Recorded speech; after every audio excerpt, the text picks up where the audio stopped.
The champagne flute slipped from my hand and shattered against the polished floor, but I barely noticed the sound. What echoed louder was my new daughter-in-law's voice, sharp and sweet as poison, floating above the wedding music. "This is the family embarrassment we're stuck with. I'm Elizabeth Carter. Most people call me Liz. I've spent the better part of my life staying just quiet enough to be overlooked, just modest enough to be dismissed. And on that day, it all came crashing down in the middle of a ballroom filled with 200 guests and one very stunned groom. For a moment, the air itself froze.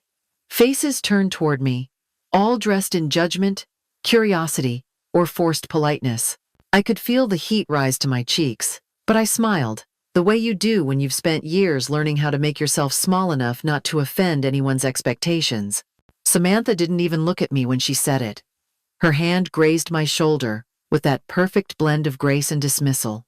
She was radiant in her designer gown, glowing with the confidence of someone who believed they'd just won something. I stood there in my navy blue dress, the same one I wore to my niece's graduation, clutching a pearl necklace that once belonged to my mother. I wasn't supposed to shine. I wasn't supposed to be anything but invisible. And apparently, even that had become too much for her.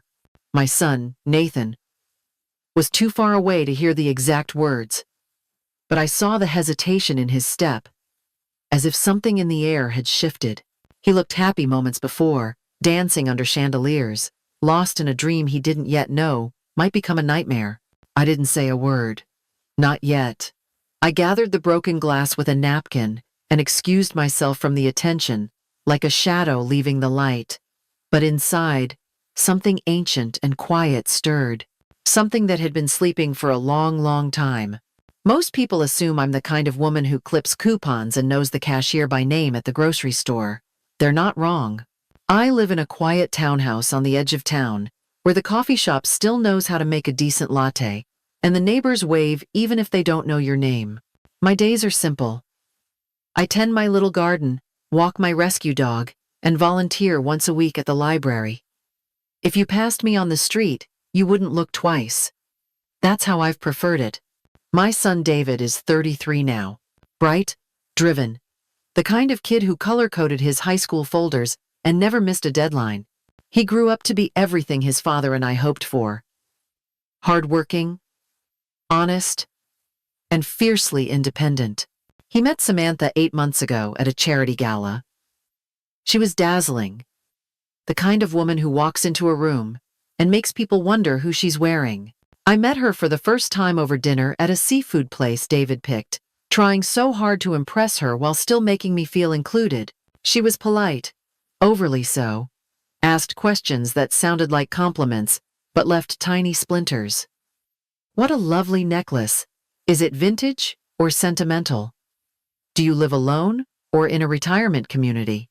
Have you thought about what support might look like as you get older?" The second dinner was even more revealing. She smiled too much, nodded often, but her eyes flickered every time I mentioned anything that didn't sound sufficiently upscale. She noticed my car, a dependable 10-year-old Subaru, and asked if I'd ever considered upgrading. I laughed it off. She didn't. David, bless him, never caught the shift in tone. He was in love. He saw the grace, the charm, the way she held her wine glass like she belonged in a magazine. I saw something else. I saw someone adding up numbers in her head every time she looked at me. I didn't blame her. The world she came from valued appearance, pedigree, and polish. I was a quiet widow who wore department store cardigans and sensible shoes. I didn't belong in her narrative. What she didn't realize, what very few people ever realize, is that the quietest women in the room often know the most. That behind every simple life, there might be a story no one bothered to ask about. Samantha thought she had me figured out before the salad course. It's almost funny, in hindsight. She was so eager to place me on a shelf labeled Humble Beginnings that she never noticed the steel beneath the softness. She assumed I was harmless. That mistake would cost her dearly. The Mitchell estate looked like it had been plucked from a bridal magazine. Acres of manicured lawn, a chapel with vaulted ceilings, and more white roses than a royal coronation. The kind of place where everything sparkled, including the guests. Their side arrived in designer suits and gowns that whispered old money. Samantha's mother glided in wearing silk, the color of champagne, diamonds dripping from both ears, and a look that could chill a summer day. I stood off to the side in my carefully chosen navy dress, the one I'd worn to a retirement dinner years ago, paired with my mother's pearls. I didn't want attention. I knew my place in their world was not as a centerpiece, but a supporting character, someone to smile politely, take pictures when asked, and never forget whose name was on the invitation. The chapel ceremony was stunning. Samantha looked flawless, her dress a swirl of lace and tulle that shimmered with every step. David couldn't take his eyes off her, and I didn't blame him. He saw the dream. I saw the production. At the reception, I found a small table near the edge of the tent, away from the orchestras and ice sculptures. I sipped my sparkling water and watched as guests swirled around the dance floor, laughter rising like steam. No one noticed me, not really, and I was fine with that. But every now and then, I caught Patricia Mitchell watching me from across the room. Not out of curiosity, out of scrutiny, like she couldn't quite understand why someone like me was even there. I held her gaze for a moment, then looked away, let her wonder. He was mid-sip when he saw me. Robert Mitchell, father of the bride, stood with a flute of champagne halfway to his lips when his eyes landed on my face. The color drained from his cheeks like someone had cut the lights behind his eyes. For a moment, the music, the laughter, the clicking of silverware, it all disappeared. He didn't move, he didn't blink. He just stared at me, as if he'd seen a ghost in pearls and department store shoes. Patricia noticed it first. She followed his gaze, her diamond bracelet catching the chandelier as her hand froze mid-gesture. Samantha, still glowing from compliments, turned toward me too, confused by the sudden silence from her father. Robert took a step closer, slow and cautious, like he was approaching something he didn't quite believe. His mouth opened slightly, closed again, and then finally, he said, "My name. Not Liz. Not Mrs. Carter. My full name. Elizabeth Ann Carter." People turned, heads swiveled. A few guests paused mid-bite, sensing the shift but not understanding it. And there I stood, alone, holding an empty glass and a lifetime of secrets. Robert's voice cracked when he asked the question. Was I at the acquisition meeting 3 years ago? Was I the investor who bought his company? He looked at me like a man standing on the edge of something deep, something he'd never imagined falling into. Samantha's smile vanished. Her face went from smug to blank in a heartbeat. She looked at her father, then back at me, and I saw it hit her the moment she realized the woman she had just called an embarrassment might be someone she should have feared. I didn't say yes. I didn't have to. The recognition was already written all over their faces. Tom and I were both engineers. We met working the late shift at a startup that barely had enough funding to keep the lights on. He was brilliant, not in a flashy way, but in the kind of way that made you stop and listen when he spoke. In 2010, he developed a small piece of technology that changed everything. A smarter way to manage battery power in smartphones. So simple in design, but revolutionary in function. We knew it had potential, but we never imagined it would sell for $22 million. When the deal closed in 2012, we didn't go on a shopping spree. We didn't buy yachts or beach houses. We sat at our kitchen table and made a plan. We agreed to tell David that we'd received a modest settlement from Tom's consulting work. Nothing dramatic, just enough to live comfortably. Meanwhile, we began studying the market, meeting with advisors, and making quiet, calculated investments. We started with blue-chip stocks, then real estate in up-and-coming neighborhoods. We moved slowly, methodically, always researching, always diversifying. Tom had a knack for spotting undervalued companies just before they took off. By 2015, our $22 million had grown to over $50 million. By 2018, it had doubled again. When Tom passed away in 2020, I took over everything we had built, determined not to let grief erase the legacy we'd created together. By the time I walked into that wedding reception, our portfolio was worth just over $400 million. And not a single soul in that ballroom had the faintest idea. including Samantha. Especially Samantha. We made a choice early on, one that most people wouldn't have understood.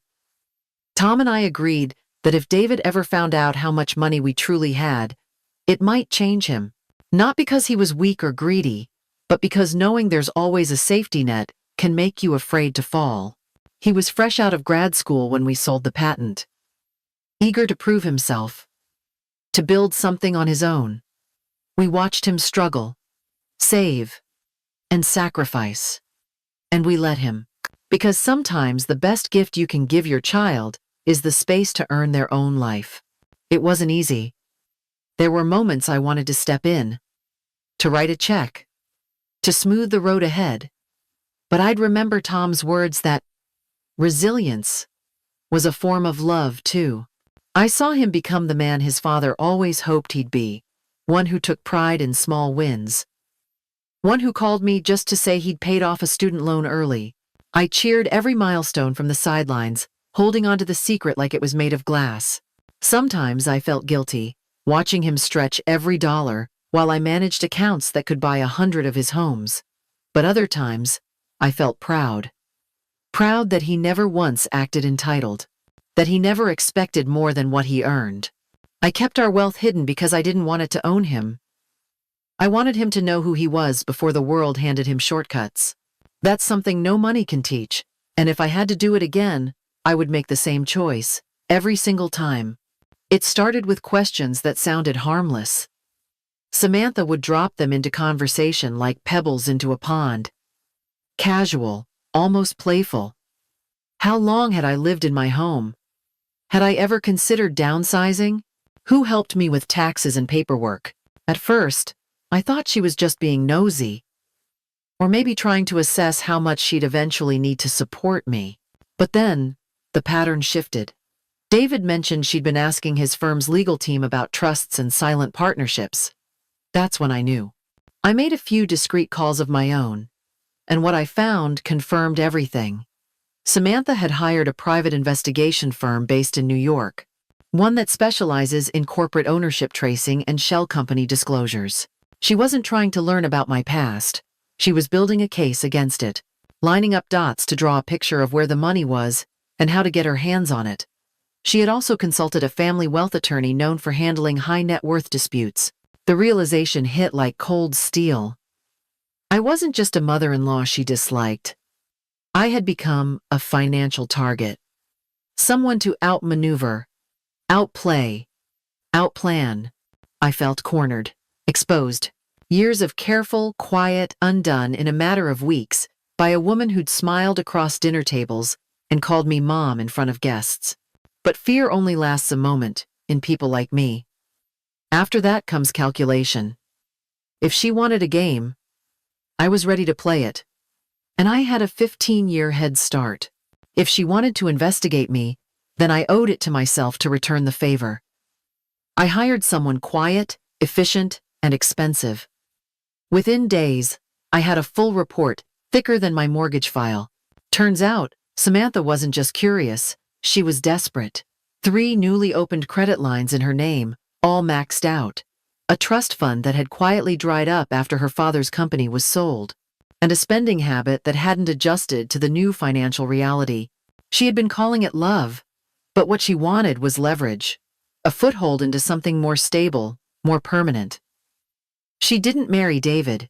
She married the last name, and whatever hidden legacy she believed came with it. What she didn't count on was me. I'd traced her calls to a law firm known for initiating family trust disputes. I had records of private investigator invoices and screenshots of her text messages with a college friend, asking how long she'd need to stay married to secure inheritance rights. It wasn't just manipulation, it was a strategy. And it might have worked too, if I'd been who she assumed I was.